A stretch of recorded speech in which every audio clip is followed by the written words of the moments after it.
Welcome back, brothers and sisters. I am Braden. This is Second Legacy, and this guy right over here is Tim. You might know him from Military Arms Channel. You might know me from Langley Outdoors, but this is Second Legacy, and this is a new collaborative channel we are putting together to help you further the fight and pass the blessing of the Second Amendment along to the next generation. Really dive deep and give you that analysis and give you some of the details to bring those people over to our side, which we need so importantly every single day, and that is the point.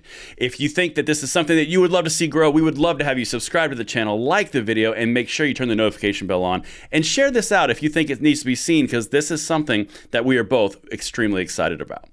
Now, before I get into the content today, there's a special announcement. We are doing a new format of video, and if you want to be on the show, call in, start with a call-in question, kind of prompt a conversation around what we're going to talk about. Everything will be linked in the description box below. There's a Google form to see if you can get on the show, and that'd be amazing if you guys check that out. But with that out of the way, let's get into what we're going to talk about today, because it is breaking news. The SAPA, the Second Amendment Preservation Act out of Missouri, has been ruled unconstitutional. Now, there is so much nuance about that, and that's what we're going to break down. So before we dive in too deep, Tim, how are you doing today? What's up? Doing good, and I am not surprised that an Obama appointee handed down this decision. Yeah, not really, no. No, I looked at it and like, yeah, that was predictable. That's about right. Well, and what's so interesting about this, and just to set the table for you guys if you're not familiar with it, the Second Amendment Preservation Act is something that they passed in Missouri, and the whole premise, the whole impetus was Biden and his gun control is going to come down, so we're going to basically get in front of it, and we're going to say that federal laws barring Second Amendment rights or infringing upon Second Amendment rights would not be validated inside the state boundaries of Missouri. That was kind of a counter to what they knew was coming. Well, it became law, and what's so fascinating about this is the way in which this was ruled unconstitutional, because we're about to walk through all the ins and outs. This is not the end of the road, but where we're at now leaves many questions on the table, from immigration to marijuana to federal versus state. This is something that's a lot bigger than just the regular old punching bag of the Second Amendment. But with that, Mr. Producer, could you throw up Mr. One? Sure, why not? Throw up the first one, and then we'll hit it. U.S. judge strikes down Missouri gun law as unconstitutional. Now, if we can go to number 2, this is the crux right here. Jefferson City, Missouri. A Missouri law banning local police from enforcing federal gun laws is unconstitutional and void, a federal judge has ruled. Now, Tim, right off the bat, you mentioned a few things, Obama appointee. Break it down on the high level from your point of view here. Sure. So this is an interesting case. It's quite nuanced. It's not cut and dry, but we do have the supremacy clause of the Constitution. It's Article 6, Paragraph 2, again, commonly referred to as a supremacy clause.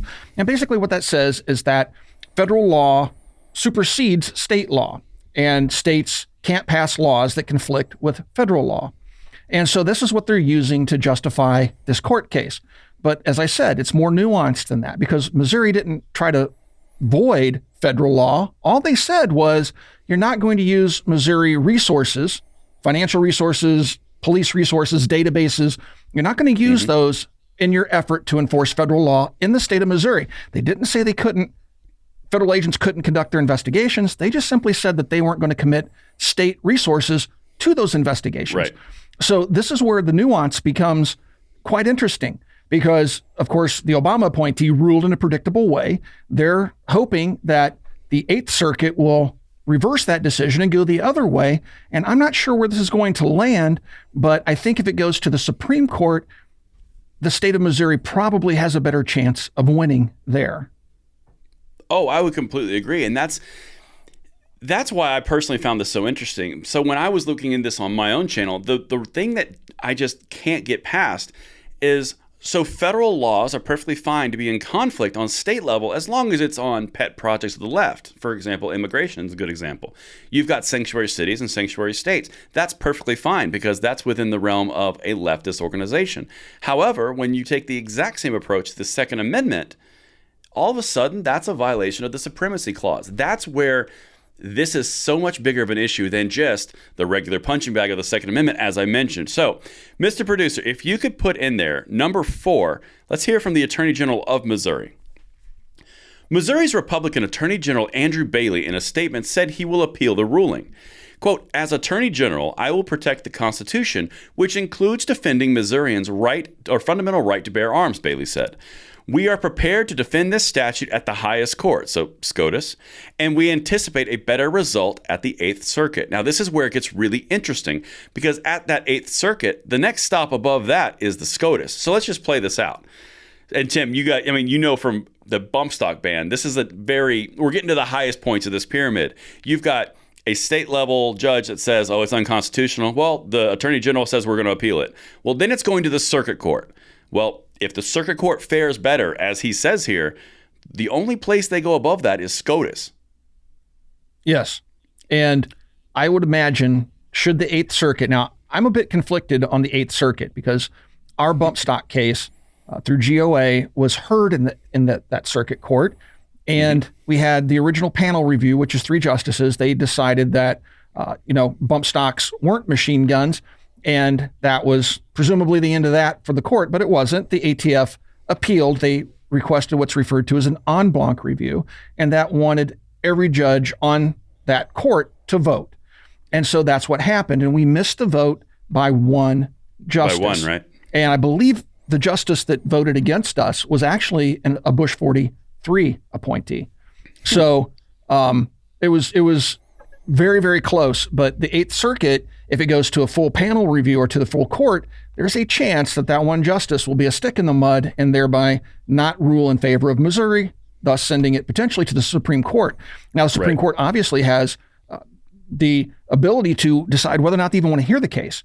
So in our case, we appealed to the Supreme Court, and the Supreme Court said, no, not interested. So the Eighth Circuit's decision stood. Well, that is obviously in conflict with a Fifth Circuit ruling, but that's a different discussion.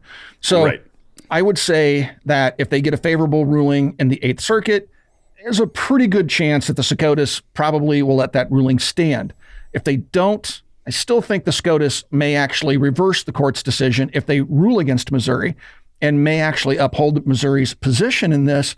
But again, I'm not an attorney. I don't pretend to be one. But I mean, this is just a gut feeling on my part, right? With my limited understanding of constitutional law.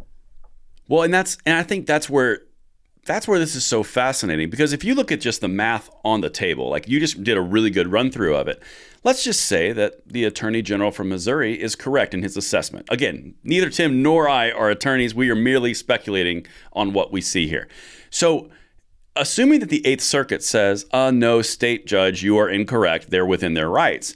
Well, something that's so important is a lot of people don't necessarily understand that the SCOTUS has to decide to take a case. It's not like everything that goes up to them gets cranked in. I think it's like 3%. Don't quote me on that number, but it's a very small percentage that actually gets accepted by the Supreme Court. Now, the way that I see this, if the Eighth Circuit has a conflicting ruling and overrules that judge, in this case, Wimes, who we're going to talk about here in 1 second, an Obama judge, if they overrule them, and the Supreme Court doesn't do anything, then it stands and the SAPA holds in Missouri. Then you're going to see lots of different states do it. That's kind of the way that this works. However, I think there's something bigger at play here, and that I alluded to in the introduction.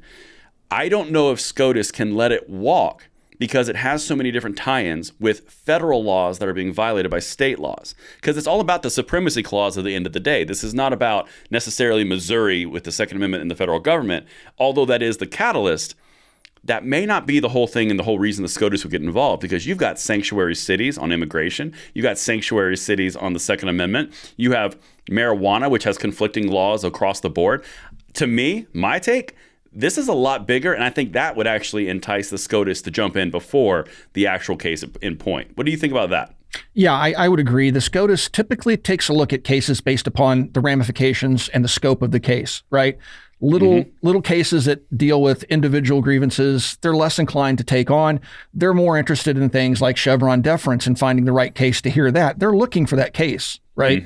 And 100%. In the case of this particular lawsuit, I think your assessment's pretty close to being spot on, because I think the SCOTUS has the potential to take a look at this and go, as you pointed out, we have states out there that are breaking federal laws and doing things like sanctuary cities. You have, states like Michigan that have, you can go in and buy Schedule I substances, marijuana, and take them as recreational drugs. That's clearly in violation of federal law. And so the SCOTUS may take a look at this and go, you know what, it's time we make a decision on this. Much like what we're hoping for with regards to the braces and the rulings the ATF is doing and their handling of the EPA case. So yeah, I think you're pretty close to being spot on with this one. I think the SCOTUS may be interested in this case. We'll have to see. It's hard to say what they'll do. That's exactly right. And I mean, I think just as kind of an aside before I go into the next point to kind of wrap the SAPA thing up here with an Attorney General quote. But what's so fascinating about this is we've seen obviously brinkmanship in our political discourse across the board in our country over the last 5 to 10 years. It's been getting pretty extreme. And so what we've seen as a result of that is states going in the direction of whichever way they are. Left, right, doesn't matter. I'm not here to say right or wrong. What I'm saying is the states are going to the extreme sides of their belief systems. And so, for example, in this case, you have marijuana, which is a federally prohibited drug. Well, in states, it's perfectly fine if you pass it. Okay, well, there's a conflict there. Then you have immigration. There's a conflict there. Second Amendment now is under the same sanctuary, because that's where this came from. Missouri basically looked and said, well, sanctuary states are working for immigration. Why can't we do that for Second Amendment rights? Ours is actually a constitutional right. Why wouldn't this work? And the entire premise is this brinkmanship, this far adjustment of state versus federal. That's what's bringing us to this point. And you even tied in a beautiful piece. The ATF's executive overreach, the CDC, CDC with all the things that they did around work and rent and all the things that they did, the mandates they put forward, the EPA with redefining the definition of carbon dioxide in West Virginia versus EPA. I think we're seeing extremities come together and culminate. And my hope is we actually see some sort of moderation across the board because we've pushed it, we tried it, they can't try it anymore. Yeah, I mean, and another two-way example would be the states that have passed laws saying you can manufacture SBRs and silencers in the state because the federal law is that prohibits the NFA that bans these items and requires their registration and a $200 tax. That whole scheme was enacted under the premise of the Interstate Commerce Clause, right, of the Constitution, saying, well, you know, if you make this thing, it can freely travel between the states. Therefore, now we can regulate it through the federal government. Right. And that's just kind of a dirty trick, and that's a misuse of the Interstate Commerce Clause. And so what these states have said is if you manufacture this silencer in the state, if you manufacture this SBR in the state and it stays in the state, you don't sell it or take it out of the state, the federal government has no jurisdiction to regulate or to tax it. Right. And so this is working its way through the courts, but it's basically the same premise in my limited understanding of the law, right? What Missouri's arguing right now. Again, they're pushing back on the issue of states' rights against the federal government and these rulings that are being handed down, which I don't know if they can tie that in the court case or not. But, you know, Missouri can make the argument perhaps that, you know, look, we're not going to empower the ATF to keep passing these ridiculous rules that have the effect of law. And that might perk up the ears of the Supreme Court because I know they're itching to hear this one. No, I completely agree. And so now, Mr. Producer, if you could put up number 6, I'm going to take you guys through what Merrick Garland said and then the appointee. Check this out. Quote, "We are gratified by the court's decision," Attorney General Merrick B. Garland said in a statement, adding that it would allow federal, state, and local law enforcement in Missouri to work together to keep the community safe from gun violence. Okay, bypassing the whole thing that gun violence it's just a made-up marketing term. So what's interesting about this is the way that he's framing this is not necessarily from federal gun laws coming into Missouri. He's specifically going after working together on federal cases that need state help, which goes back to your whole point. This was about state funds not being used to facilitate federal overreach. That's where this gets interesting because the nuance, as you so keenly put, this is against, well, what are you doing? Why are you putting your gun control in our states? Well, it's not gun control. It's just partnership. Is it partnership or is it gun control? And then Biden goes and does all of his stuff through the executive branch and the bureaucracies. I think that's where this gets really interesting. And as promised, number 7, Mr. Producer, Judge Wimes, an Obama appointee, expressed alarm in his ruling that some local and state departments had withdrawn from joint federal task forces in the wake of the law and had refused to use weapon databases administered by the Federal Bureau of Alcohol, Tobacco, Firearms, and Explosives. Now, Tim, I know your ears perked up. Databases? Yeah, I thought databases were, again, a federal violation. There's some amendments I know of, one being the Dickey and one being, I can never freaking say that name right. Tiert, I think it's Tiert. I can never say that last name right. The Tiert Amendment? Yeah. But I just thought that was interesting. It was an interesting tie-in with databases from an Obama appointed judge. Yeah, maybe they're referencing the NICS database. They don't really specify what database they're talking about, but I'd be really curious to find out what database they're talking about, because under federal law, the government's not supposed to keep a database of gun owners. So that's a pretty interesting statement. But I also find it interesting in looking at that statement that, basically they're saying that they have withdrawn from task forces. And let's make this clear. When the ATF comes into the state, they go to the state police, they go to the local police, they go to the sheriff's department, and they walk in and they're doing an investigation, and they start commandeering resources. They start pulling officers off other duties. They start spending taxpayer dollars. They start doing all these things. And the state of Missouri is saying, we're not going to fund that anymore. We're not saying you can't conduct your investigations. We're just saying we're not going to help you and use state resources in doing that. Again, I find this to be a really interesting argument. And I'm not really sure the Constitution covers that particular angle. So that's why we have a Supreme Court. That's why we've got it. It should be interesting to see how they decide this.